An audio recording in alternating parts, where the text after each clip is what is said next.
Okay. Salutations. You got some? My hair, it is on. My bad. Could be like that. What's wrong with you? What's wrong with me? Me? I've never started. What's wrong with me? Hey, Jesus. Leonidas. Hey! Oh, 300. Anyway. So, wait, hold on. Was it 300 or 301? 300. No, hold on. It was Leonidas and the 300. Or Leonidas and the 299. Oh, why are you so extra, man? Does it matter? It does! Because it's like Beyonce and the Destiny's Child. Huh? So Leonidas is the Beyonce. God bless you. God bless you! Jesus. On this day! And the other 300, the Beehive. Oh my God. You know, the Beehive, you know. No. It's like Gladys Knight and Pips. Simple. So was she a Pip as well, or was she just like head Pip? No, the Pips was the others, isn't it? Okay, so let's start this again. Salutations. Just Cruising.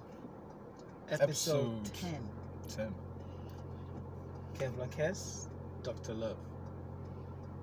Today is gonna be quite interesting. Very interesting. We're not gonna start, we're laughing already. Oh man. I know. Alright, so topic for today is 10 ways to improve productivity. Today I've written it down, made a list. The key element of today is making a list. Making a list, listing out things, simple as that. Right, so matter of fact, stop before we start this one safe. We had this convo about the 300, right? The whole 300 mythos and the issue with that. The 300 was stupid though. They were impatient. It was a good film. It's a great film. Mm-hmm. But let's put reasoning to it. Make it make sense. Go on. Alright. Dr. Love. They have these guys that are going to come and invade our country, right? Mm-hmm. They're going to invade our country on Friday. We're going to have our troops come out ready on Thursday. Cool. Today's Monday, right? You go, you know what, fuck that. Let's go and fight them on Tuesday. Bro, we haven't got anyone. We've only got like 300 guys ready for you. Sorry, 299 guys, 299, yeah, 300. Yeah, for you. Wait until Thursday to go and fight them on Friday. No. You know, they may take our lives, but they won't. No, wrong movie. Sorry. That's Braveheart. Whatever. This guy stuff. I get it. They say, you know, hero chant. You know, this is Sparta. Push kick, right? So on Tuesday they went out 300 to go and fight against the army of Xerxes, right? Xerxes. Now, bear in mind, they were kicking ass and taking names. Like, it looked good from that point of view. Mm-hmm. It was, 300, smashing. I was like, oh, yeah, Frank Miller, yeah. You know, mad in cinema. But on a real point of view, they didn't do anything. They just killed like 0.1% of the army. It's like 300 ants against a car. Yeah, but the whole point was that based on their sacrifice, it united the rest of Greece, who then stepped up and got in the mix. Like the message was that if they hadn't done that, then they'd been finished anyway. No, they wouldn't. They would still fight on Friday. But there was still a fight on Friday. The whole Monday, Tuesday thing was like, yeah, but pointless. After they did that, all those different, because Greeks, like Sparta, Greece or whatever, it had all these different republics. Bro, they were still gonna fight though. Yeah, but they weren't united to come and fight together. They were. My man's like, you know what? Let me go and start before we start. That was it. They had every plan to fight, but he's like, no. We must fight on Tuesday, bro. Calm down. There's Friday. 3 more days. Chill. It doesn't make I hear what you're saying, but that doesn't make sense that he would even go if they were all gonna fight together anyway. Then it's completely pointless. Then why did he go then? Let me ask you. That's the thing I don't get, because my understanding was I'll that tell you what. my No. understanding tell you why. was that they weren't united, and so that as it was, they were going to get defeated because they wouldn't come together as a. Okay, as here's a, what it is, right? If you're united in a group of people, and somebody asks you, "What is your profession?" Sir, Mr. Love, would you please answer me that question? It's the interview. Sir, Profession. what's your profession? What do you do? I don't have a profession, man. I do a few different things. Please. I'm not a good person to Elaborate. answer that question. Well, I bartend is one thing. I do that. I freelance. I do some coaching. I do a few different things. Thank you. Once saying one profession wouldn't really make sense to me. Please ask me that question. Kez, what is your profession? I'm a teacher. Mm-hmm. If I enter line, a queue, and they say to people in front of me, "What is your profession?" and they say, "Ahoo, ahoo, ahoo," I'm leaving that line, bro. You want to go and die. You don't know your job. Go on, carry on. That's it. What's your job, bro? Okay, I have work on Friday. I don't know what. I got Pilates on Thursday. I don't know. I got Bikram yoga on Wednesday, bro. I don't know, bro. I'm just gonna go somewhere else. I'll fight on Friday, bro. I'm telling you. I'll wait. It's the kind of people that were like, yes, Samson beat the whole army with a jawbone. Therefore, I will use broomstick. Go. I really don't understand where you're going with this. They were dumb. That was it. Stupid. STUPIT. Stupid. Spartans were stupid. Yes, with chest. Strong as fudge. Stupid. You know, in school we had that one that's like really strong guy. Like really strong guy. 1 + 1, 25. Spartans. Take that personally. It's to God. Deal with it. Fight me. That was it, bruv. That was it. It makes sense. I love it. The whole it's good. But bro, what is your profession? I'm a teacher. I'll wait. It's a pretty serious training regime the way they put them through, though. Absolutely. I get that they became completely Absolutely. like, I am that. Absolutely. Which is basically the whole thing we talk about gods and religion. Mm-hmm. Full circle. Here's how. Those who worshipped warring gods, what do? I'm not saying this. One of the existential things of humanity is immortality or ascension. We want to ascend from manhood to godhood. Mm-hmm. Right, which is what we now look towards, that which is above us, and we try to be that way. The term Christian means Christ-like, right? Which means Christians want to be like Christ. Okay. So many people in religion want to be like their god or their gods. That makes sense, right? So those who worship gods of war only see their path to godhood through war. It's like the Vikings who believe that the only path to Valhalla is dying in battle, in war. Literally thinking of that as you're talking. There you go. It's what it is. So those who see, the Spartans, who do they worship? Ares, the god of war, right? So their own thing was, this is the path to death. This is the path to heaven. This is the path to... So you're saying basically if the only tool you have is a hammer, everything starts to look like a nail. Oh, yeah. Basically. Yes. I might just jest everyone's man about it, but it makes perfect sense when you go, okay, when your God is the God of war, your only path for existence is war, because you want to ascend to sit on the same hall with your God. You want to be in the same heaven with your God, which is what that basically goes into. So to the normal eye, it doesn't make sense why people do what they do. But then in their own point of view, they're like, no, if I live as a farmer and die of old age, I will not get to my heaven. So the quickest path is to find a bigger army and take my small people and fight a bigger army and see how many I can kill before they kill me. So they actually all went there with the thought of dying, but dying a glorious death, because that's the way to the highest realms of their own heaven. This is an interesting take on 300. It is. Most people in life today, they do things based on the gods they worship or don't worship. Because one of the main things about humanity is ascension. Because we are looking for some way to ascend, one way, shape, and or form. Whether we claim to believe in a God or not. There's the ominous thing behind our head that goes, oh, the key to ascension is this. So we all try to be godlike.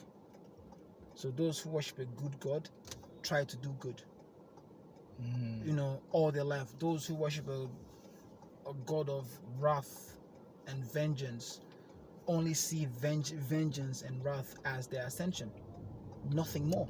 And then those that don't worship God. Boom. That's the question. But those that don't worship God, now here's where it gets interesting, because now psychologically, most people who don't worship a God, they have been trained in one way, shape, or form in school from the age of 0 to 7. So when you train children at that age about the existence of a God, whether they want to believe in that God or not, the fact that that God is present in their mind means that they know that there's a presence of that God. Does that make sense?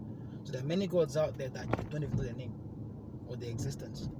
But the fact that you say, I don't believe in this God, means that you acknowledge that this God exists in someone's head.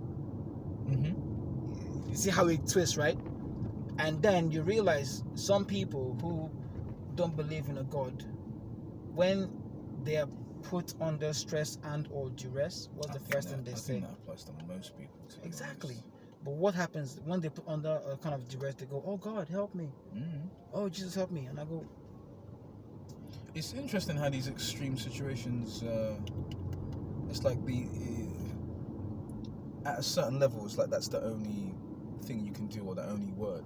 Well, when like at a certain level of anger, at a certain level of pleasure.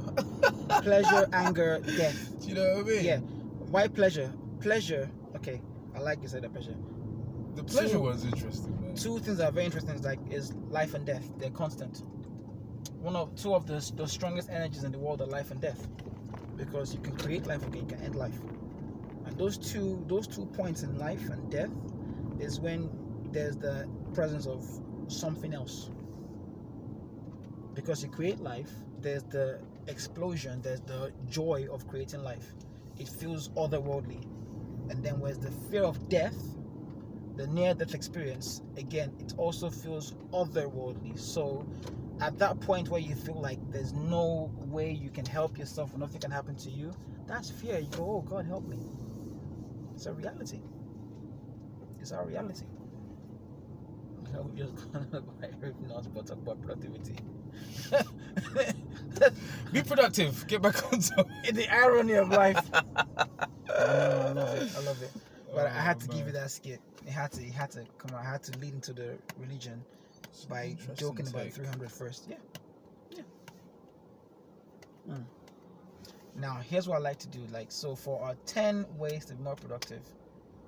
Personally, I like doing things which is, I like to plan my day the night before. So on a Monday night, after my day is over, before I do my nightly rituals, I would do all my things for Tuesday. I make a list of things to do on Tuesday. So okay, on Tuesday I'm doing 1, 2, 3, 4, 5 things.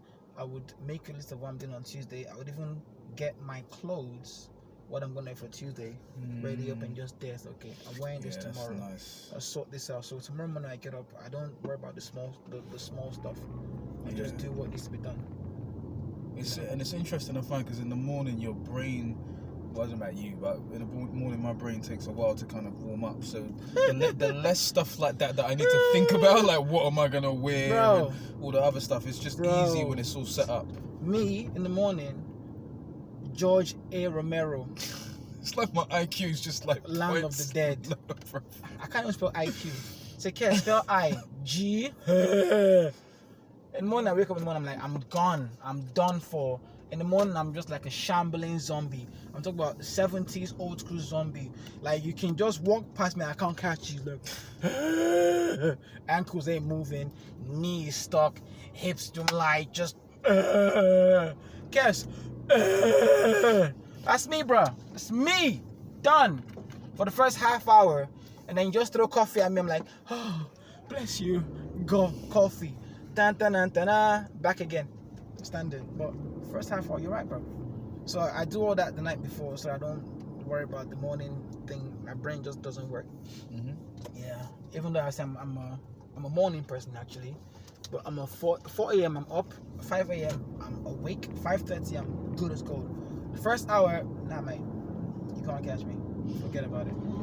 Quick question while you're on the planning your day Yes, sir. point. Do you plan, how about more long-term stuff in terms of like your week, your month, your quarter, your year? Like how do you can you touch on that a little bit? Are you touching that? Flirt. Ew, what's wrong with you, bro? Right, I like how you said that because I was going to segue into that one. Now, my suggestion, advice to everyone out there is to make a list, make a big list, because I do a daily list, but I do a much bigger list. I do a short-term list, medium-term list, and a long-term list. But I do like a big circle chart. So I have my LT, MT, and my SD. So Okay. long-term, medium-term, short-term goals. Mm-hmm. So my short-term goals are like my plan for from today to the next 6 months. What's my plan for the next 6 months, right? Mm-hmm. And then my medium-term goals like say from 1 year to 3 years. And then my long-term goals are like from 3 years to 7 years, like that. So whatever I've got planned, well, on being 7 years time, I've got to start today. That's the magic of it. That's the magic of being productive. And also, it's going to segue into this later, but I'll explain to people about how to stay focused on what they're doing. So I have my goals. Yeah, how to stay on track with them. There you go. So my three main goals, my three main terms, short term, medium, long term, they're still there, but I still have my daily know-how. And those once you've got your short, medium, and long term, your daily know-how is going to be part of that whole thing. This is what I was going to say. Like that, the daily stuff connects to the longer term. Absolutely. Stuff. Because it's like otherwise it's just aimless. Yeah. Actions. It's like how they say, "Where do you see yourself in 7 years?" Ted. Arch villain. Nah, bro. It's like it's crazy. I just pictured you in a lair with like a cat and shit. Like. They never see it coming. Then I have like some like 20-foot giant behind me as a bodyguard. You know, like that. Planning. But yeah, so that's the first thing I do is I plan my day the night before. Easy. So on that day, it's like I've done it before. You know, just jump on the day, boom, boom, boom. It's easy because when you plan it, are you literally just writing it down, or do you do like mental reps, like you see it, or is it just writing it down? Both. Sick. Both. Oh, dude, both. It's sick. It's key. My dad always said that to me when I was a lot younger. It's like always write your stuff down. It's like it's too much work. It's powerful writing stuff down. I just want to play Street Fighter too, you know. But as I got older, I got it, and now I say to most people as well, it's like whatever you're not getting now, it will come. Whatever we're doing now, when you get older, it will make sense. Don't worry about the system. When you get older, what we're doing today will make sense to you. I'm not going to hustle you. I'm going to stress you. It will come together in the future. It makes sense to you. Simple. So like I said about the list, right? That's actually number 2. Make your to-do list. And in that to-do list, you kind of prioritize. I like to do this myself personally. I like to go, okay, I'll make a list of things to do, and then I do the hardest things first. Best way, man. Best way, especially because they take the most energy. How many things on your to-do list usually on a day-to-day basis? Like 5 things, 6 things, 10 things? How many would you put on there? I don't count, bro. I do not count. I just have a to-do list. And it always blends in with the long-term goals. which blends in with the short-term goals and mid-term goals. Like, is that Is it? So they're all priorities, or absolutely? If it's not a priority, it's not on that list. okay? That's the key to it. If it's not a priority, it's not on that list. So there's other stuff you do, but it just wouldn't be on the list. Oh yeah, that list is your need to, not I my get have it. to. I get it. My need to. Oof. This place gives me memories. This area? Yeah. So this Why is area that? is in Camberwell. There was a time I was walking past this area, and I had like a premonition. There was a mother and her son crossing the road, and she had her bags just long. It was about nighttime, long day. You can say she had a long day. She was tired, just crossing the road, and her 7-year-old son, South American, her 7-year-old, that's a Colombian, so I'm not sure. Her 7-year-old son was behind her, crossing the road with her. It's on the corner, and there's a car that was speeding and turning the fast corner. Mm-hmm. She had already crossed, so the son was right behind her. And I don't know, I was about 10 steps away. Something just went, walk faster, get him now. Wow. Before the car could come, I saw the danger before the danger happened. I just walked forward, walked fast towards him, and as the car sped up, I just, fudge. So the mother had crossed the road, but I appeared in front of her with the son. Does that make sense? Yeah.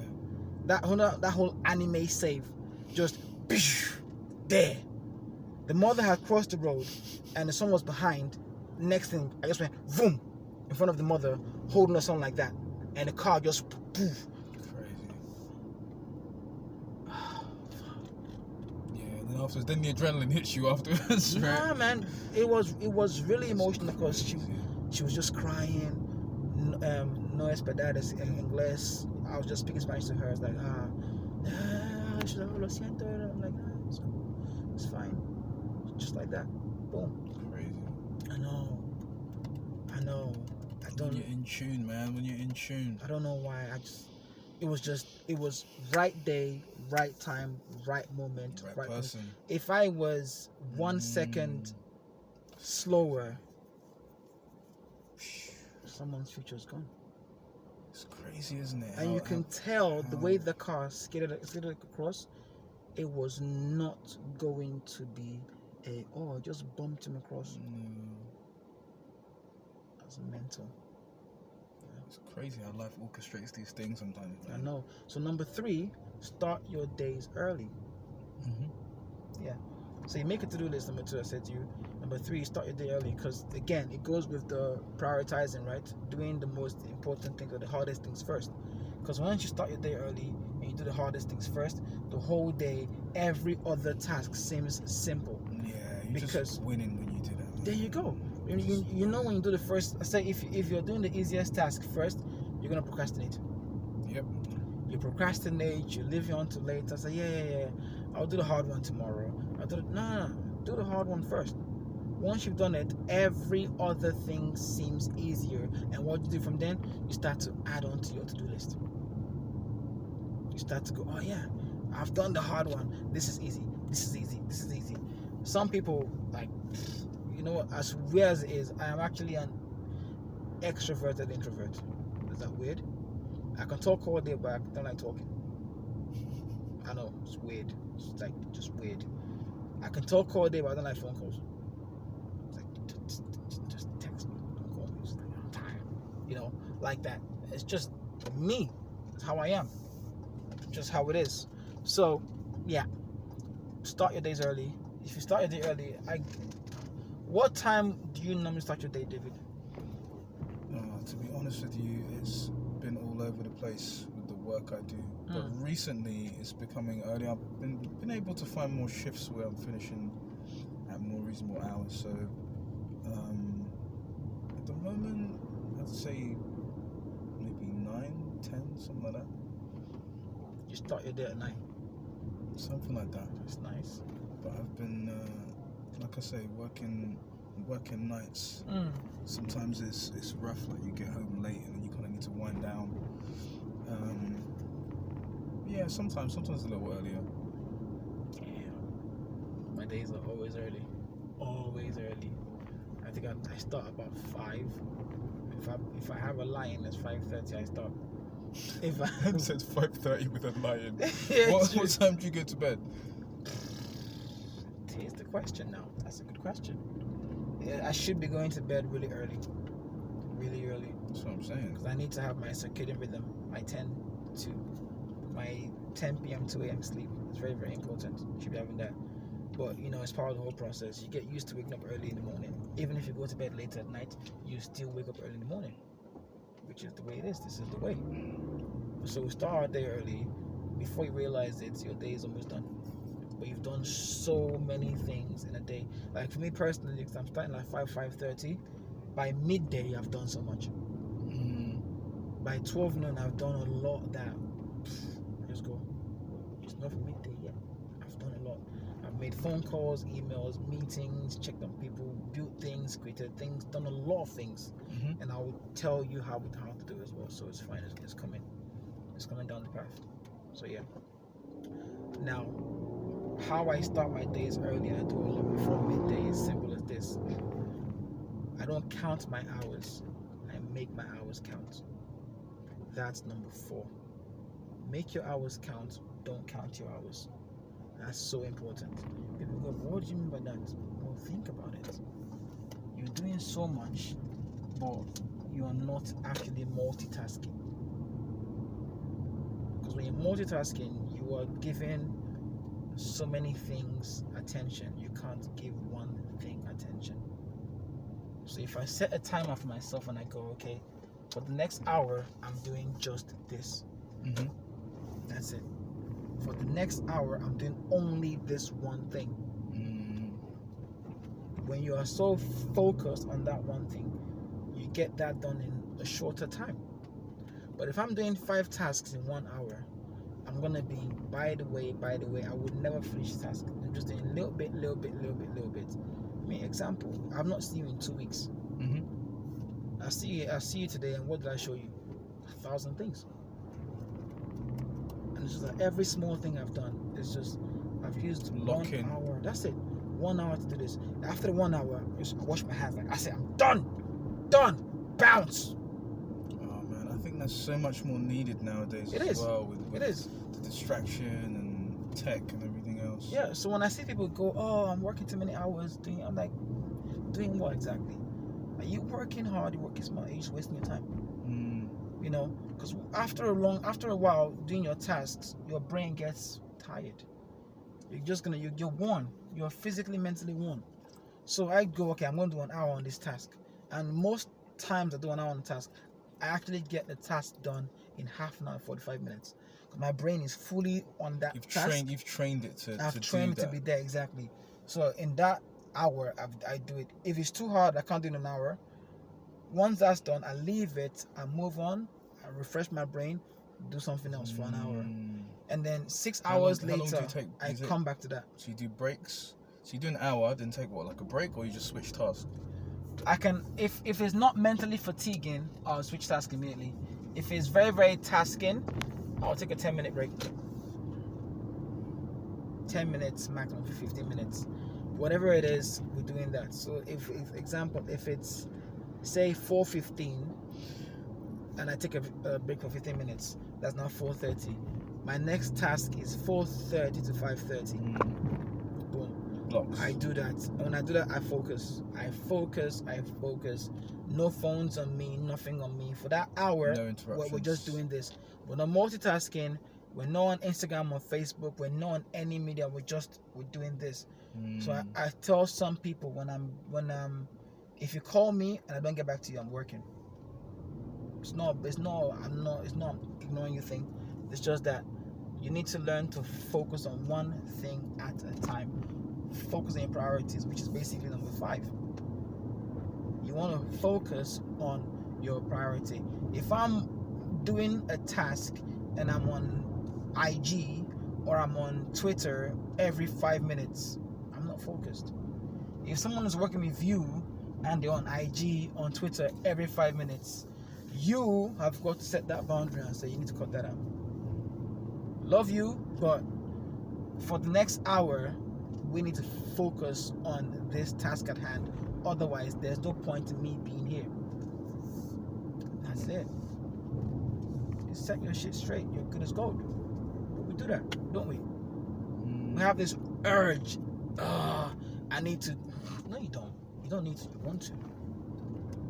Which is why I say you want to focus on your priorities, which is that list again. Your list of priorities. Is it a want or is it a need? If it's a want, it should not be on that list. If it's a need, it should be on that list. Example, I tell my clients, you need to drink at least 3 liters of water a day. That's a need. Put down that list. You see how it goes? It's simple as. You need to drink at least 3 liters of water a day if you're going to be exercising regularly. It's not a want, it's a need. So that means that they may drink Coke or some other beverage out there, but that should not be on the list because that's a want. When it's a want, don't be there. When it's a need, be there. So that way they're kind of priority focused. I like that. I try. Yes. Should I continue? Please. Awesome. Number 6, reward your accomplishments. Oh, this is an interesting one, actually. Absolutely, absolutainment. You need to reward your accomplishments. A lot of people don't do that. A lot of people don't do that. You just work. It goes hand in hand with, like I said, about you do a task for an hour, you take a break. Those minor breaks are accomplishments. You've accomplished something. You know, when you've now succeeded in something big, you want to just like take it up, look at yourself, it's like, yeah, I did that. Put it down, move on. Simple as. Reward your accomplishments. Give me an example of some ways you reward your own accomplishments. Me? Because I think I need to be better at this as well. Me? Pounded yam, egusi soup, ogbono, Nigerian food, takeaway. Food? Yes. It's yes. It's a reward, bruv. What's wrong with you, fam? He sounds like, don't judge me, man. It's not judge me, it's assurance. Assuredly so. Assuredly so. Assuredly so. Man, I don't eat till God was 4 p.m. I'm not eating all day. You best reward that nonsense, you know, talking about, bruv. Talking about. Assuredly so. Assuredly so. That's how I do it. I don't have egusi or okra or pounded yam. No, I mix it all together. All together. Bring the ogbono, the egusi, just put it in simply. Don't worry, I will accomplish it in Jesus' name. Chop. Crash. Accomplish it in Jesus' name. Amen. Oh man. You know when you look at the food, you say, mountain, you shall be moved. Miracles and wonders.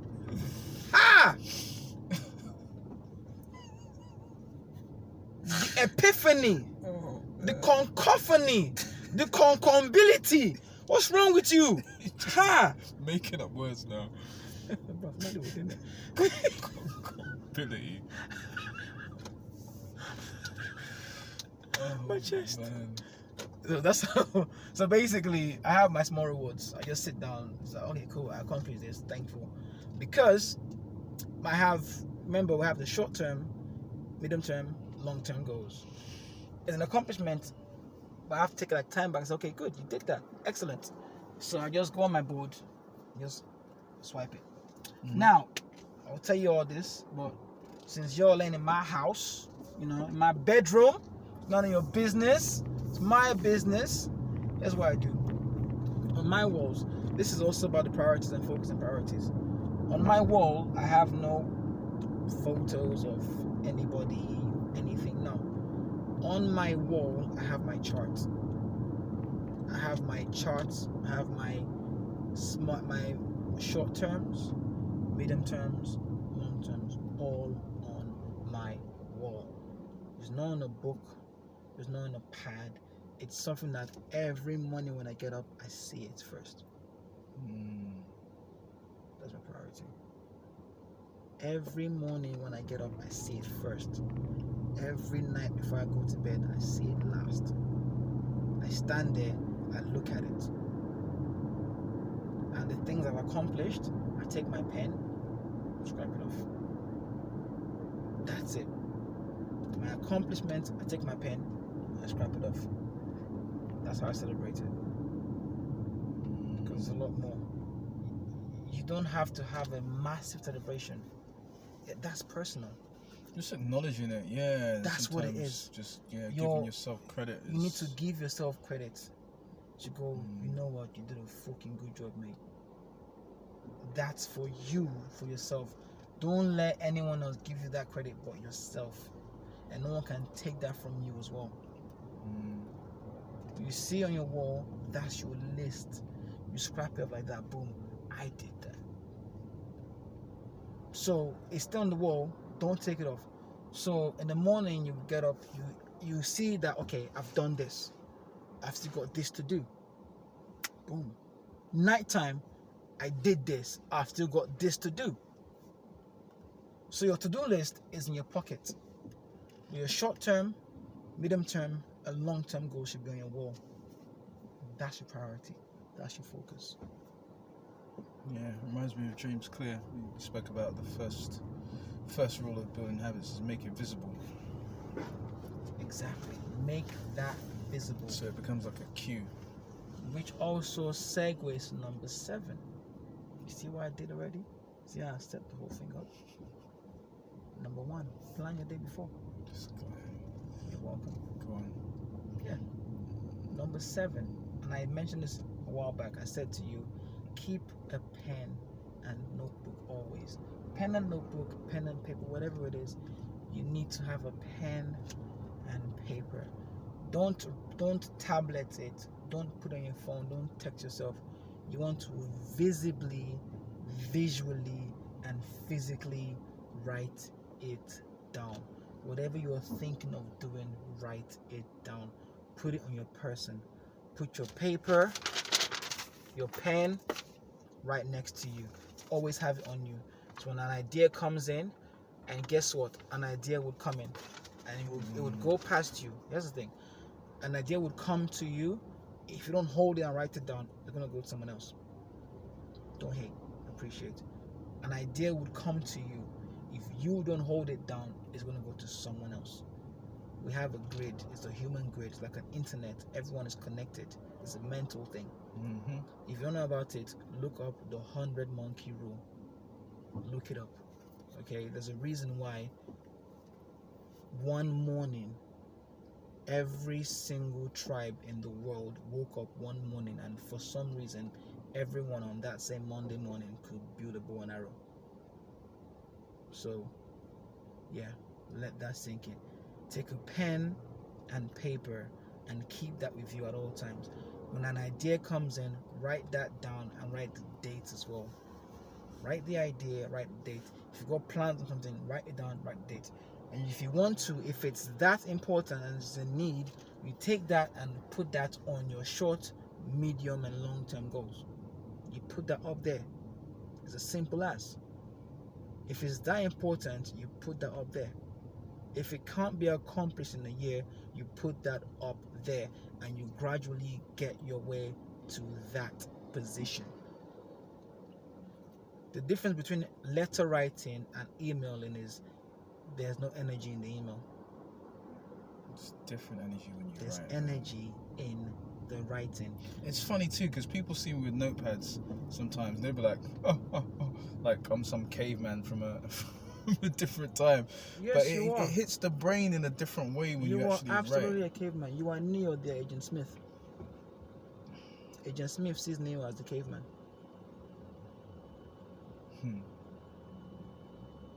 It is what it is. Embrace it. Go on, Agent Smith. I don't care. I'm doing me. I don't business. I don't need to be in a multitude to be accepted. It's the way of the weak. The weak need to be in a crowd. Yeah. To feel secure about their actions. The strong don't.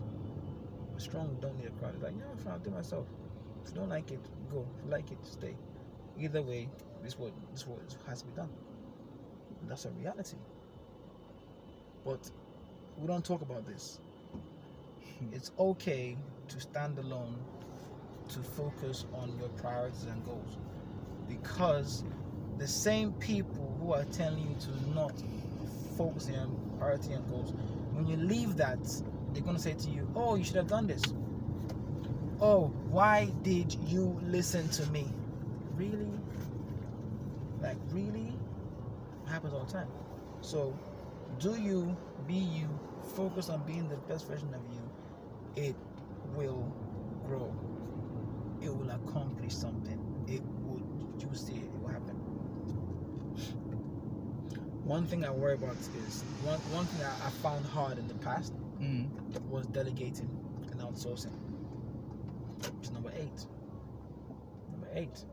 I think a lot of people struggle with that, especially people that have their own businesses and so on. It's true. Because it's trust issues. Yeah. We find it hard to trust someone. So, in the past, I would want to do everything by myself. Everything by myself. No, I'll do it myself. I'll do it myself. Everything myself. So, that was an issue for me, because I found myself just getting burnt out the whole time. But as I got older in the game, I realized, there's no shame in outsourcing, which now comes into the chess. There's someone out there who is better at doing this than you. Let them do it. Even if it's the benefit, let them do it. It's fine. You can't do everything. People need to play their part on the chessboard. You can't be the king, the queen, the rook, the knight, the bishop, everything. That's not you. Let the bishop be the bishop. Simple. Let the knight be the knight. Be the best knight out there, because the knight being the best knight out there makes you a better king. Simple as that. Yeah. So you learn to trust the system and outsource it. If that person is not a good enough bishop, then find you another bishop. That's it. Is it just a case of trial and error in terms of finding the right people? Yes, it's human constant. It's human constant. The hardest part about any kind of management is human management. And you have to also remember, every single person, they have their pros and cons, their flaws, their ups. Everyone. So I might be good at this, but bad at this. I might be great at this, but bad at this. It's what it is. It's also goes back with the whole trust thing again, which is trusting people. Well, I can trust a person to do A, but not to do B. So you cannot say you don't trust a person, or you trust a person. You trust and you don't trust at the same time, which is basically makes perfect sense. Which is basically, yeah, I would trust you to do this. Yeah, because I know who you are. I know who you are, but I don't trust you to do this. It's simple as that. That's all it is. Like, let me say, I can trust a person to be a responsible teacher, but I don't trust them to be able to manage money. That makes sense. Even say for my gym, for my staffing. So I can trust a person to be a very good member of staff, a good receptionist, but I don't trust them to be a good teacher. So it's not bad. It's not bad or good. It's just like, okay, cool. This is your strength. This is your flaw. We'll keep you at your strength. You can just work with that. There you go. So you've got to learn how to work with the person at their strengths and their flaws. If you want to see them grow as a leader, you need to see your people around you grow. You support them in where you think they need to grow, where they want to grow. You help them there. You don't just quit on them. You don't do that.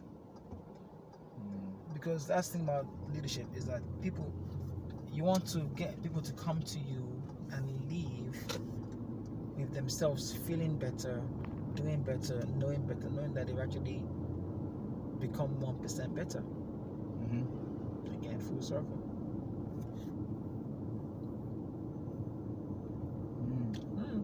It's interesting, isn't it? Number 9, which we talked about already. Get plenty of sleep. Guilty. How are you doing on the sleep side of things? Depends on the day, huh? Heavy is the crown, brother. Heavy is the crown. That's what I'm gonna say. The crown is heavy. This is one of the things I wanted to ask you about, because I do think, like I mentioned, I saw this Lewis Hamilton interview yesterday, Yes. and I just think at a certain level of productivity and getting Yes. stuff done, something has to give. And I'm curious to know how you avoid burnout and how you manage sleep and rest, because I find that I almost have two modes. And it's like if I really go in, sometimes I just go ham, and then I can get kind of burnt out sometimes. Like, how do you keep the balance? I embrace the burnout. I embrace burnout. I do. I've never heard anyone say that. Bro, I embrace the suck. I embrace the burnout. I embrace burnout. What does that mean? It means I know I'm going to work so hard that it's going to burn me out, and then I'm going to rest. Rest, recuperate, recover, back on again. I don't do 9 to 5. So you just go through That's that my sort of reality. cycle of just like smashing it, and then Smash. you rest when you need to. Boom. But it That's gives me interesting. progress. But then I'll just rest for like a day, and I'm back on the grind again. Because there is a side of works me for that me. just like, yeah, I like to just go in, but then I think, is this sustainable? Because like I do get burnt out sometimes. It does, because that's number 10. Allow time to reflect. It's like the yin and the yang. There you go. I go all 9. Ba ba ba ba ba. Then I go 10. That was Yeah, good. because I find like there's, it's interesting. It's like that concept of flow where there needs to be the right level of challenge, so that you're in that flow mode. And for me, that's kind of on the edge almost. Like if I'm just comfortable, then I'm not really growing. But if I'm pushing myself, like let's say I want to hit a certain number of reps in a day, or I've got a certain target or whatever, sometimes I'm working, and I find if I push myself past that comfort zone into that space where it's like I'm working so quickly, Yes. where it's like now I'm in flow. But if I'm comfortable, it's just like ugh, and the energy's flat. But it's like when I push myself, that's when I kind of hit the zone. Yeah. But that's the thing, is it's the balance in life. Everything about life is balance. Everything is balance. You can't go too hard, you can't go too soft. You can't go too gentle, you can't go too ham. Whatever we do, we're gonna burn out. And this is the thing. We, as much as we want to say, we're not 9 to 5ers. And that's a reality. But the 9 to 5er, they have their own different rest period. So a person who's a 9 to 5er should dare not come and tell me how to rest. I'll punch you. Standard. I'm that kind of person. Within striking distance, A, I'll take you down. B, I'll punch you. C, I'll kick you. Dude, whatever it is, I'm like, what? What do you mean good morning? Pow! Talk about good morning. Liver shot. Oh, the liver shot. Oh, dude, horrible, I used to Never forget the first time I got hit in the liver. It's fine. It's just Wednesday. People warned me about it, and I was like, oh, they're like, been hit in the liver. I was like, no. They're like, oh, you wait, man. Bah, that's what you get. I tell you how horrible I am, right? That feeling is just. I tell you how bad I am. I'm like, I'm those, when you're a kid, it's one of those kung fu masters, and then the protagonist is sparring with the master, and he's like, You talking about the old school movies? Old school movies, like, I love that shit, man. That's me today. I'm horrible, bro. Like there's song in the background playing, and my students are like attacking me with everything. Now I'm just beatboxing to the beat. You should break dancing. I'm using break dancing to block or to avoid their strikes. It's embarrassing, bro. For them, not for me. I'm like, come on, try again. As I'm dancing, I just go pow, and like I'm singing too, like I got you, pow, pow, pow. Yeah, I'm live for the beat, pow. It's just horrible. I'm that guy. Worst thing as well is anime. They would announce the move before they do the move. Like, dude, just do the move. I know it's coming. Yeah, Disrespect. Skull crusher punch. Like, no. In reality, dude, really? Did you ever see a fighter called Rigon? I don't know what she was thinking, push that pram out into the road. Did you ever see a fighter called Rigon Down? Yes. Did you ever see the way he would like show them? Let him ring down. Like he would literally show them the combination before he threw it. Dude, I do that. And I point and I go. The disrespect. And I go your leg, and I go this one, and leg. Pow, pow, pow, pow! Ah! That's what you get. I do it all the time. Disrespect. I've seen him do it on people, and it's like it's horrible. It's horrible. I'm horrible. I love it though. I do think that fighting does bring out a bit of a fucking evil side of you, know, right? No, actually, no. It's the opposite. Combat sports is one of the ways you can get close to a person. Oh yeah. It's very intimate. After you fight them. It's intimacy. Remember I said earlier about sex and aggression. Mm-hmm. Sex brings what? Life. Mm-hmm. Right? And fighting brings what? Death. Two great energies are life and death. You know, life and death. So there's the aggression, there's the bonding. They bond us. There's the bonding on that, and that's the beauty of it. So that bond's different. Creating life bonds us, taking life bonds us as well. So this is the person that took me close to death, and vice versa. That's sick. There's an unmentionable bond about sick. that. Because sex bonds as well. Yes. That's dope. This is the person that took me close to creating life. Life and death. They are the strongest energies on the planet. Give you an applause. I don't need it. I'm myself. I apply to myself. Self-love. I know you don't need it, man. You know? I'm just acknowledging that. But that's the beauty of it. So it's why we are so hooked on sex and aggression. Because one creates life, one takes life. The greatest forces in this world are creating life and taking life. You really don't feel like sometimes when you're, say, sparring or whatever, like that mean side of you comes out a little bit? Nah. Never. Mind you guys tend to touch spar, innit? No, we spar hard. You do? We do. I've only ever seen footage of like... I'm not going to put the real thing online, bro. What's wrong with you? You don't put gym wars online. We never... I tell... So when the guys... Some people do. I don't think it's cool. It's bad for business. It's bad for business. Because what happens is, if we spar hard and you go ham on me, it's cool. It's Tuesday. Because we know the gym rules, right?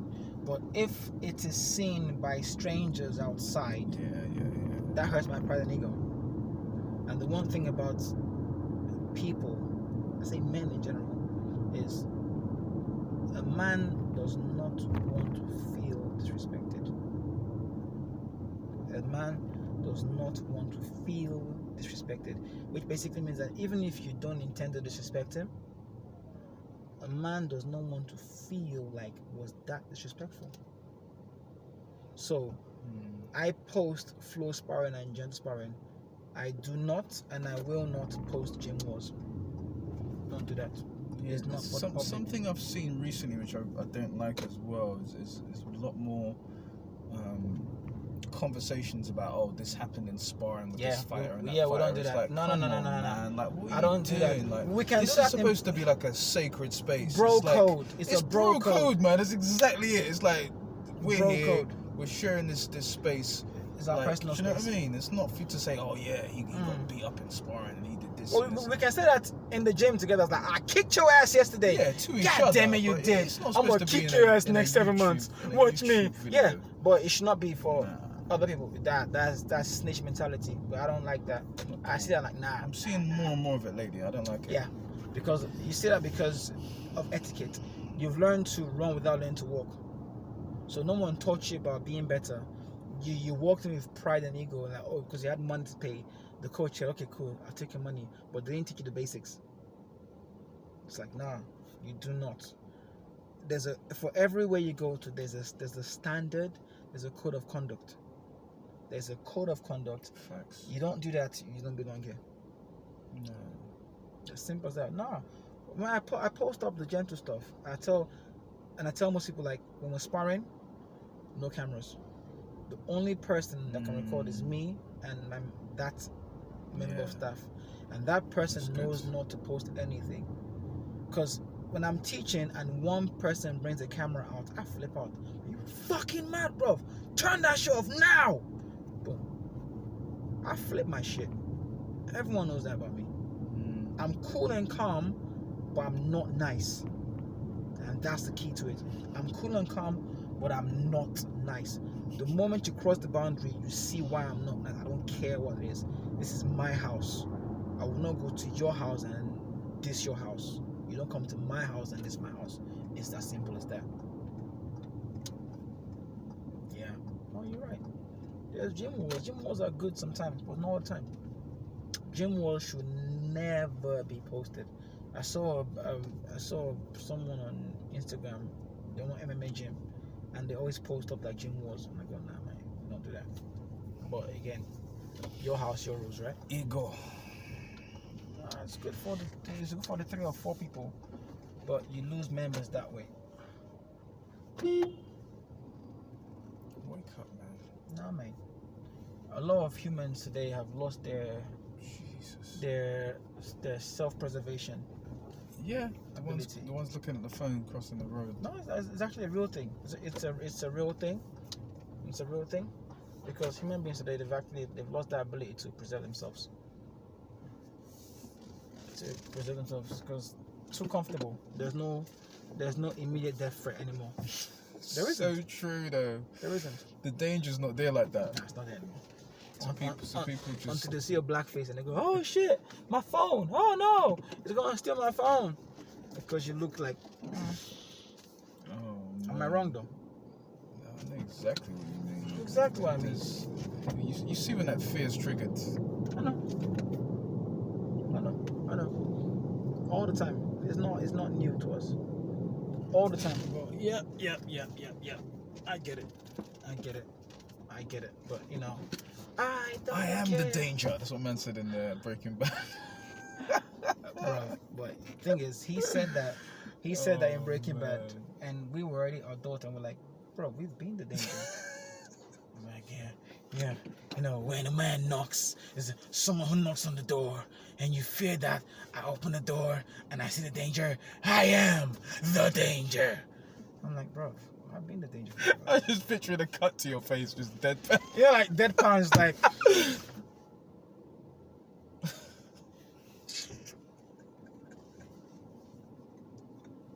You're so funny. You're telling me you're the danger. Charlie, I've been danger since the 80s, bro. Since the 70s, talking about since 2000. Matter of fact, since before Jesus, I've been the danger. So, Charlie. It's funny when I can still remember like that. Yeah, that shift from being like the cute kid to like the threat. What age was that? Oh man, for me it was maybe like 12. It was 12. 12, 13, something like that. It was 12 going on 13. For all of us, it was 12 going on 13. Yeah, it's when puberty starts to hit. I can remember overnight, police were just like, I'm like, why do you look nervous? Like, you're the adult. Oh, he's 13 now. Damn it. Get him. He's a teenager. Get to the chopper. Yeah, suddenly women start clutching their handbags when they see you. You're like, what? But I was the cute kid that everybody liked. No? You're not doing that anymore? Okay. What's funny about the handbag clutching thing? Oh, man. It's, how do I put it? It's manageable when it's 1 out of 1,000 people. Like, you see it once and it's okay, cool. Whatever. You're crazy. But when you see it so often. Dude, have you ever had the one when they like go over to the wall and they like got the bag on them and they just like go just like, what do you think is gonna happen? Right, we're on the main road. Every time I stand outside my gym, let me say it again to you. Every day, let this sink into you. Go on. Every day I stand outside my gym. Every other person does that to me. Seriously? To today. Really? Really. Wow. Every time I stand outside my gym, every other person does that to me to today. To this day. To this day! To this day! It's great. Like, one of the ones that blows my mind, another one. You ever had this one? You're walking on the road and they just cross the road. I know. They just cross the road. I know. Sometimes I'm tempted to just What's cross crazy about the that is like, see now, here's that part, all the factors. Like, now, because I teach self-defense, I do workshops, and the thing about that is there's a time and place for that. Example, if it's say 2 a.m. and a lady's going home, and there's a guy walking same path, and there's like a cross, she would naturally cross that road because A, the time of the night is very scary. B, Sure. just you there. She doesn't know you can't identify, so she's crossing. I get that. If I'm out at 2 a.m. and I see a lady coming my way, I will cross the road to make her feel safe. Like, you know what? I get where you're coming from. Yeah. I'm not in your space. I've just come my way. I'm not a creep like that. You Yeah, understand? that makes sense. I will do that. Yeah, we ain't talking about that though. So, now. Go on, I got one, but go on. I'm trying to stop myself from talking. 1 p.m. Broad daylight. Oh. Everybody's outside. Me, I'm just there, just doing my own creep walk. So there's people around, Kez. People around, though. Kes, thank you. You cross the road because you just see me and you're like, oh, this is an expensive £2 watch. Oh, I don't want you to. I've had that when I'm literally like in a suit. Remember there's one time I was in God bless you! Charlie, 3-piece suit! I was in a suit looking like official. And I saw the person look at me, do the little double take and then cross. And I'm like, how scary am I? Houseway! And I'm not even walking around with like a screw face. Like, I'm quite approachable and shit. Like, You ain't got crazy. the answers. It's crazy. The fear is real. Bro, the levels of disrespect. You have to become kind of like detached from it all though, because it would drive you crazy if you really, really dwelled on it all the time. It's weird how we just get accustomed. You know what I mean? We kind of get accustomed to it. You cannot normalize it as well, though. No, you should not normalize it. You should not, because if you normalize it, you are accepting them that it's okay. But it's there at the end of the day. Like, I've been in situations where I go into, and I know you've had this, you go into a space and you're the only person of colour there, and it could be 60, 70, 100 people, and you can feel everyone's uncomfortable. Well, do you know what I mean? Like, so for that I've had that sometimes where it's like you feel that moment of like it's not uncomfortable. Like it's not, and it's not racist. It's basically it's stereotyping. So here's how. You may not, okay, you know it already, but people don't know that a lot of people, the first time they met or got to know black people was through television or through media. So they got to know black people through fictional played characters. Does that make sense? I remember first impressions last a long time. As in, they're not getting positive first impressions. Exactly. And now the most media you see of black people out there have basically been the wrong type. So you get one good person, then you get 10 bad people. So in your head, you have there's a 90% chance that they're like this. Makes sense? And then there's a 10% chance they're like this. So you get that a lot. People don't see that. What you see and the amount of time to see it counts.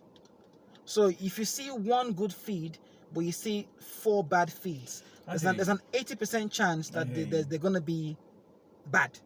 So when someone meets you, the first thing goes, oh, now we all do it. It's primary. It's subconscious. Exactly. It's stereotype. So we first see something and we go, oh, is a likelihood it's going to be like this. But let me give him a chance to see if it's going to be like this. So it happens all the time. But then when all you see on media is bad, drug dealer, thief, rapist, So you then get to see me in my fine boyhood. But then you go, no, it's going to be like this person. Fuck you. Sideways. I remember at one point when there's one particular job I had when I used to get the tube out to West London, and now and again I'd pick up like the free paper and like look at the Metro, right? Result, yeah. And I they had the Metro and they do the Evening Standard, and I realised that in every single copy of the Evening Standard there would be a negative article. So it would be a robbery by a black person, or it would be an attack, an assault, mugging, something really off key, and it'd be a picture There'll be a picture. There'll be a picture, There'll so be a you get picture. the nice visual boom association with this headline. And- It wouldn't and- always and a be name big as story, well. but there'd be a name and and it would Deshaun like Walker. every day. And because I saw it once, I was like, wait a minute. Tuesday, Wednesday, Thursday, Friday, Saturday. So it's like that. And there's always the woman Repetition. There's the lady in the red dress as well. Always is, bro. Always Yeah. is. Red dress. I literally saw a paper with a picture of a woman in a red dress on it the other day. I remember it showed me.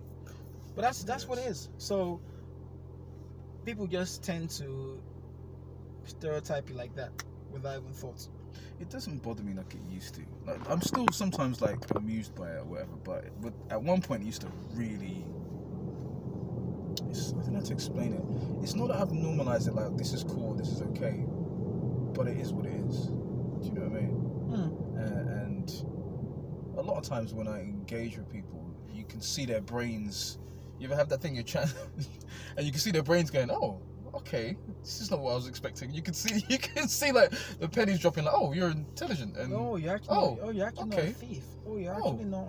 You can actually speak English. You might be more intelligent than me. Wait a minute, Oh, what's happening here? You're actually a person. You're actually human. You're actually man. a person. You actually have feelings. You're actually real. But that's an interesting one when you say the feelings thing, because again, if you go back to the representations, they're always really one-dimensional representations of people. What do you expect? Like, it's not nuanced. It's not like, oh, this person's complex with this and that. It's just like bad guy, or like street kid, angry street kid. It makes or sense like, to me. do you know what I mean? It's like really like narrow. All right, let me help you out. As much as a writer as you This are, guy, let me help you out. I'm So fucking cocky, man. You're welcome. That's what I do. People call me cocky, man. Tomorrow you Jesus. will thank me. Yeah. So today you're welcome. Let me help you out. Oh, No matter how fuck's sake. well you know other races, you cannot write a script for a white person. I think I could, but go on. You could. You will get the basics, but you will not get the intricacies. You think you could, and I absolutely agree with you. I could as well. I understand what you're But- saying, because but there's certain things you're there's only certain gonna get things if that- you're of that. You're only gonna get if you're of that. Example: if you were a southerner, you could not write about a northerner as well as a northerner would. If you are a Londoner, if you're a white girl Londoner, you could not write as well. You cannot write a Liverpool girl character as well as Liverpool girl could. Mm-hmm. That's what it is. That's exactly what it is. You can get a few things, major details, but they're the minor intricacies that make that person that you could never get. Oh, that's the thing that kills me sometimes. I see like scripts or whatever, and it's just like, Mate, like black people, throw a few swear words in there. Like, you can tell they usually heard like a couple phrases, and then they just rinse them. throw motherfucker in there. Like, put fam at the end of every Everything. sentence. Oh, you get me. In it. In it, though. And fuck, they like that. Say fuck a lot. It's like, No, oh, fucking. oh. You fucking motherfucker. Mother. Yeah, there's usually a couple phrases which you just get sick of laughing through. That's why I can't watch a lot of these movies, man. I don't get mad at it. I cannot. I don't get mad at it. It's just like, I wouldn't. I wouldn't, and I can't. It's like me. I can't get mad at. Say example. Disney's Marvel, Black Wonder.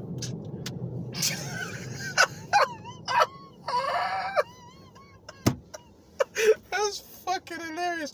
What are we talking about now? Are we talking about Black Panther, Wakanda Forever. Black Wonder? Yeah. The part dead. What kind of nonsense am I doing? Eh? What kind of nonsense kind are of you rubbish talking? am I talking?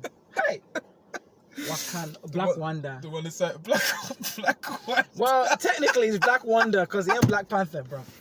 Technically, it's not Black Panther, it's Black Wonder. November, right? It's out in November. I just saw the trailer yesterday. I'm not watching that, bro. I don't know how I feel about that. Here's man. why. this new And, this new feel Marvel about phase it. is basically going, okay, it's all going female heavy. Is it gonna be females? It's gonna be a female Black Well, Panther. here's innit? why. No, it's fine because I don't care. What I care about is because the new phase is basically all female heavy, which is the new Thor is female, was female. The new whatever is female. The new Hulk is female. It's fine. Do you no problem. What's that film? But The what you don't do something is Queen. you don't make another day, bro. Yeah, I'm just saying. I'm talking Yeah. about the pattern, innit? Something Queen. Yeah. So you don't make the angriest man on the planet the Jolly Green Giant. So they've made Hulk the Jolly Green Giant. Basically, they've made Shrek angrier than Hulk. Yeah, let that sink in. Anyway, Wakanda Forever. Saw the trailer. What kind of forever is this? Sorry, go on. I Yes, couldn't yeah, resist. exactly. What kind of forever is this? Yeah. So bad. I saw God, the trailer, I couldn't resist. and I was like, hold on, this is supposed to be a warrior nation. Okay, let me start from the beginning. You see how the Marvel comic, right, have always misrepresented Africa as a whole. Here's how. I got you. Again, I said earlier, you cannot get a southerner to write a northerner's story. Mm-hmm. It won't make sense. So every time you hear like a Storm story or a Black Panther story or Wakanda story, they make Africa as a whole the biggest continent on the planet. The biggest continent on the planet sound like Peckham. Like this small city or this small area on the planet. Mm-hmm. The whole continent is like this small area. So now they make Wakanda sound like London. Mm-hmm. Wakanda is supposed to be an entire country. Mm-hmm. But it's like this small city. Zone 1 to 3. That's my point. So that's it. So that's the first one. 1, 2. 2, Wakanda is supposed to be a warrior nation. I saw the trailer and I saw the whole trailer. I saw only 3 men in the whole trailer. Yeah. 2 were dancing. 1 looking like Cisco. Yeah, I'm trying to remember the guys in the trailer. And I can't Bro, remember I saw any- Cisco there. Let me see that I song. can't remember any men. in I the remember trailer. that one. Like, what's Cisco doing there? I saw women fighting, crying, and just doing various different things, but crying. not. I don't Anyway, remember so too many guys. I didn't know all the Wakandans were. Maybe they were on lunch break. I don't know what happened to them, but yeah. So trailer's done. Ah, snap! Breaks over. Ah, damn, we missed the trailer. Lunch break. Yeah. So anyway, I'm not interested in that one. Just no. I'm not watching. I'm not interested. Don't care. It was interesting. I went to see Top Gun, and one of the things I liked about it was that it did kind of have the warrior story going through it. He was playing that, and it was just interesting to sit and watch a film which wasn't full of all this kind of like forced kind of woke stuff. Like you didn't see this thing where it's like, oh, okay, she's the strong female, whatever. Like there were strong females in it, but it wasn't done in a cheesy kind of over like Netflix and some of these platforms now. It's just the best way. so over the top. The best way that they diversity, representation. Two movies where they got the strong female. No, 3 movies where they got the strong female character right. Strong male character. Female. Okay. 3 movies where they got it right. And here's how you do it. You want to get the female character right by making the male characters strong, making the male characters extra strong, but the female character is the finisher. She's the one that goes, nah boys, this is how you do it. Boom. When you make the male characters weak to make her look strong, you make her look weaker by saying, oh, the only way she's strong is because the men are weak. Yeah. And the authenticity doesn't hit. So make the men strong, but then make her go, nah boys, you've got to just do this. It makes her look stronger and better. Example 1. Aliens. That's part 2 with Sigourney Weaver, where they were on the planet with the Space Marines, the super buff Space Marines. She showed up with a flamethrower and fucked everything up. That made her look 10 times tougher because the Space Marines were badass, but she just rolled with them and she looked tougher than them. Aliens. Number 2, Terminator 2, Judgment Day, Sarah Connor. The T whatever and John Connor. His mission was to save the boy. Her just rolling with them made her look tougher than the whole everything. Just her being there, because they were strong on as a team, she now looked tougher than everybody else. The third movie, Batman versus Superman, Dawn of Justice. When they all had their fight and Doomsday showed up. I haven't seen it. Bro, the scene where both guys were fine, but Doomsday was kicking their asses and Wonder Woman showed up. Fucked everything up. That's how you write strong female characters. When you make the men weak and you make her strong, you're making her look weaker. When the men are strong, just her being there makes her look stronger automatically. But again, like I said, if you're a Southern lass, you can't write a Northern lass story. It's just really surreal. So you make Wakanda look weaker see it happening, man. by the men going away. I can't do it, mate. I can't do it. I've got things to do. I've got priorities.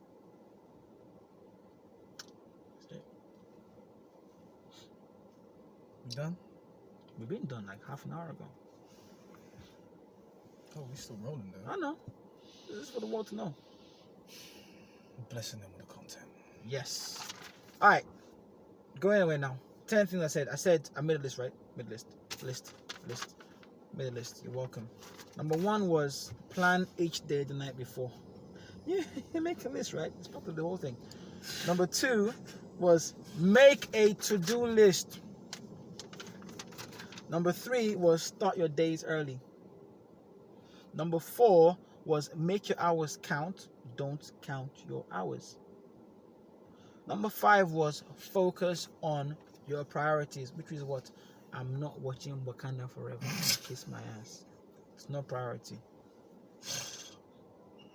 Number 6, reward your accomplishments. Yes, I'm petty. I love it. Petty, very petty. I embrace it with chest. Number 7, keep a pen and notebook always. That's a great one. Absolutely. Number 8, outsource as much as you can, which is what? Delegate. If you can't do it and someone else can do it, ask them nicely. There's nothing wrong with saying please and thank you. Manners get you a long way. Tags. Could you please blah blah blah blah blah? Would you kindly blah blah blah blah blah? Thank you very much. Thought open for you. If you want to give me attitude, bounce. I don't want to see it. I'm the same, man. I love when people have good manners. Bad manners is such a turn off, man. Number 9, get plenty of sleep. And number 10, allow time to reflect. That's your rest time. Allow time to reflect on what you've done. Otherwise, you just end up being upset and depressed and angry for no reason. You've done a lot. Embrace it. Enjoy it. Rest and reflect. There you go. R&R. Alright. Sir, anything else? Yeah. Don't do drugs. Then the beat drops. My name is check this productivity. I think we've given them plenty, man. That's a good hour and 20 minutes. Yeah, probably too much. Start charging you for this. Soon, man. It was number 10, right? Number 10 was awesome. 10. So it gave you more than enough time to reflect on this one. It was a long time, this one. Any questions? No, I ain't got any questions. Alright, awesome. Well, everyone, you stay blessed and highly favored. Like we always say, it's been emotional. Peace.